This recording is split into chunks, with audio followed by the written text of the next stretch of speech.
ভারত বাংলাদেশের গণতন্ত্রের পক্ষে নয়, বরং শেখ হাসিনার জমিদারি ফেরত দিতে কাজ করছে, এমন মন্তব্য করে বিএনপির সিনিয়র যুগ্ম মহাসচিব রুহুল কবির রিজভী বলেছেন, ভারতের প্রতিরক্ষা মন্ত্রী তার দেশের কমান্ডোদের সঙ্গে বৈঠক করেছে, এটা উদ্বেগজনক নয়, বরং জনমনে প্রশ্ন দেখা দিয়েছে এটা উস্কানি কিনা।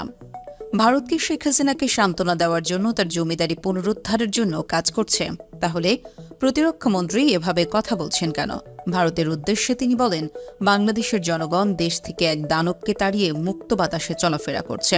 আমি যে গ্রেপ্তার হতে পারি, গুম হতে পারি, এই শঙ্কা আর নেই।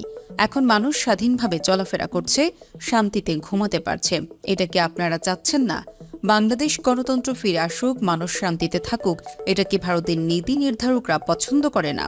আমরা যেমন ভারতের স্বাধীনতা, সার্বভৌমত্বকে শ্রদ্ধা করি, ভারতের উচিত আমাদের স্বাধীনতা, সার্বভৌমত্বকেও শ্রদ্ধা করা। রিজভী বলেন, বাংলাদেশ যে একটি বীরের জাতি, এটা ভারতের মাথায় রাখতে হবে। শনিবার শেরেবাংলা নগরের সাবেক রাষ্ট্রপতি শহীদ জিয়াউর রহমানের মাজারে নার্সেস অ্যাসোসিয়েশন অব বাংলাদেশের ২১তম প্রতিষ্ঠা বার্ষিকী উপলক্ষে পুষ্পার্ঘ্য অর্পণ ও দোয়া শেষে রিজভী সাংবাদিকদের এসব কথা বলেন।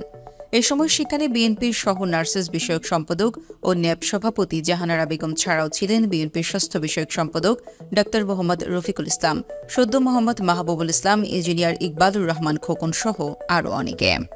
এদিকে বাংলাদেশ নিয়ে ভারতের প্রতিরক্ষা মন্ত্রী রাজনাথ সিংয়ের বক্তব্যকে ইঙ্গিতপূর্ণ এবং উস্কানিমূলক বলে মন্তব্য করেছেন বিএনপির সিনিয়র যুগ্ম মহাসচিব রুহুল কবির রিজভী।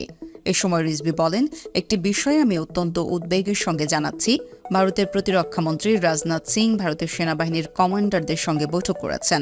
সেখানে যুদ্ধের মাধ্যমে শান্তি প্রতিষ্ঠার জন্য দেশটির সেনাবাহিনীকে প্রস্তুত থাকতে বলেছেন। এটা তাদের দেশের নিরাপত্তার ব্যাপার। উনি বলেছেন, রাশিয়া, ইউক্রেন, হামাস ও বাংলাদেশের পরিস্থিতি পর্যবেক্ষণ করা হচ্ছে।